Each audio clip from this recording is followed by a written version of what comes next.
Hi ಎಲ್ಲರಿಗೂ. ಇವತ್ತಿನ ವಿಡಿಯೋದಾಗ ಅತ್ರಸ ಮಾಡೋದು ಹೆಂಗಂತ ನೋಡ್ಕೊಂಬರೋಣ. ಅತ್ರಸ ಮಾಡೋಕ್ಕೆ ನಾನು ಇಲ್ಲಿ 2 ಗ್ಲಾಸ್ ಅಷ್ಟು ಅಕ್ಕಿನ ನೀರೊಳಗೆ ನೆನೆಯಾಗಿ ಇಟ್ಕೊಂಡಿನಿ. ಒಂದು 2 ದಿನದಷ್ಟು ಅಕ್ಕಿನ ನೆನೆಸ್ಬೇಕು.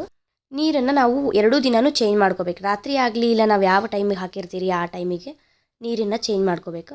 3ನೇ ದಿನ ನೀರನ್ನು ಬಸ್ಕೊಂಡು ಈ ಥರ ತೆಳ್ಳನ ಬಟ್ಟೆ ಒಳಗೆ ಅಕ್ಕಿನ ಆರಾಕ್ ಹಾಕಬೇಕು. ಇವು ಅರ್ಧಂಬರ್ಧ ಆರಿದ ಮೇಲೆ ಈ ಥರ ಮಿಕ್ಸಿ ಜಾರಿಗೆ ಹಾಕ್ಕೊಂಡು ಪೌಡ್ರ್ ಮಾಡಿ ತಕ್ಕೋಬೇಕು. ಫುಲ್ ನೈಸ್ ಆತಂದ್ರೆ ಡೈರೆಕ್ಟನ್ನು ನಾವು ಯೂಸ್ ಮಾಡ್ಕೋಬೋದು. ಒಂದು ಸ್ವಲ್ಪ ಜುರಿ ಅನಿಸಿತ್ತಂದ್ರೆ ಈ ಥರ ಜರಡಿ ಹಿಡ್ಕೊಂಡು ತಕ್ಕೋಬೇಕು. ಭಾಳ ನೈಸ್ ಪೌಡ್ರ್ ಆದ್ರೂ ರುಚಿ ಆಗ್ತೈತಿ, ಆಮೇಲೆ ಚಲೋನೂ ಬರ್ತಾವೆ ಅತ್ರಸ. ಹಾಗಾಗಿ ನೈಸ್ ಪೌಡ್ರ್ ಮಾಡಿಕೊಂಡು ಆಮೇಲೆ ಒಂದು ಗ್ಯಾಸ್ ಮೇಲೆ ಪಾತ್ರೆ ಇಟ್ಟು 1.5 ಗ್ಲಾಸಷ್ಟು ಬೆಲ್ಲ ಹಾಕ್ಕೋಬೇಕು. 2 ಗ್ಲಾಸ್ ಅಕ್ಕಿಗೆ ನಾನಿಲ್ಲಿ 1.5 ಗ್ಲಾಸಷ್ಟು ಬೆಲ್ಲ ತೊಗೊಂಡಿನಿ. ಇಷ್ಟ ಸಾಕು, ಬೆಲ್ಲ ಪರ್ಫೆಕ್ಟ್ ಇರುತ್ತೆ. ಆಮೇಲೆ ಒಂದು ಸಣ್ಣ ಗ್ಲಾಸಷ್ಟು ನೀರು ಹಾಕ್ಕೊಂಡು ಉಂಡೆ ಪಾಕ ಬರೋ ತನಕ ಪಾಕ ರೆಡಿ ಮಾಡ್ಕೋಬೇಕು. ನಾವು ವಿಡಿಯೋದಾಗ ತೋರ್ಸಾಕತ್ತೀನಿ ನೋಡಿರಿ, ಆ ಥರ ಉಂಡೆ ಪಾಕ ತೊಗೋಬೇಕು.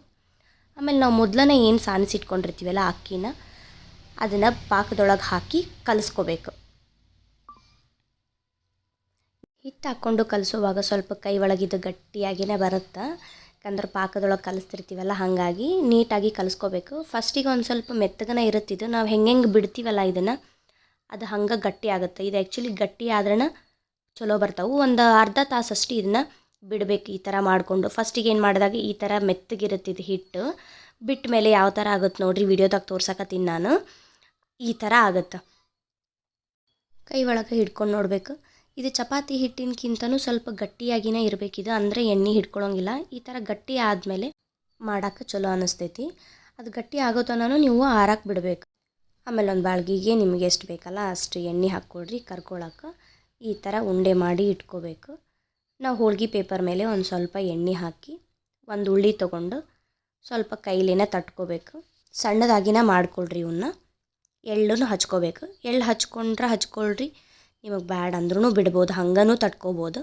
ಈ ಥರ ತಟ್ಕೊಂಡು ಎಣ್ಣೆ ಕಾದ್ಮೇಲೆ ಎಣ್ಣೆ ಒಳಗೆ ಹಾಕ್ಕೊಂಡು ಕರೆದ್ರೆ ಅತ್ರಸ ರೆಡಿ ಆಗ್ತಾವೆ. ನೀವು ಎಳ್ಳು ಬೇಕಂದ್ರೆ ಹಚ್ಕೊಳ್ರಿ, ಬ್ಯಾಡ ಅಂದ್ರೆ ಬಿಡ್ಬೋದು. ಭಾಳ ರುಚಿ ಅನ್ನಿಸ್ತಾವೆ ಈ ಸ್ವೀಟ್. ಒಂದು ಸ್ವಲ್ಪ ರೆಡ್ ಆಯ್ತು ಅಂತಂದ್ರೆ ತಕ್ಕೊಂಡು ಬಿಡ್ರಿ ಇವನ್ನ. ಇವು ಭಾಳನ ಎಣ್ಣೆ ಹಿಡ್ದಿರ್ತಾವೆ. ಒಂದು ಓವರ್ ನೈಟ್ ಇದನ್ನು ತೂತಿನ ಪುಟ್ಟಿ ಒಳಗೆ ಹಾಕಿನೇ ಇಟ್ಟಿರ್ಬೇಕು ಎಣ್ಣೆ ಇಳ್ಕೊಳಕ್ಕೆ. ಇಷ್ಟು ಮಾಡಿದ್ರೆ ಅತ್ರಸ ರೆಡಿ ಆಗ್ತಾವೆ.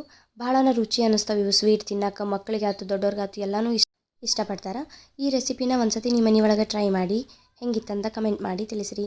ಇನ್ನೂ ಯಾರು ನನ್ನ ಚಾನಲ್ನ ಸಬ್ಸ್ಕ್ರೈಬ್ ಮಾಡಿಲ್ಲ, ಎಲ್ಲರೂ ನನ್ನ ಚಾನಲ್ನ ಸಬ್ಸ್ಕ್ರೈಬ್ ಮಾಡಿರಿ, ಲೈಕ್ ಮಾಡಿರಿ ಮತ್ತು ಶೇರ್ ಮಾಡಿರಿ. Thank you. Bye bye.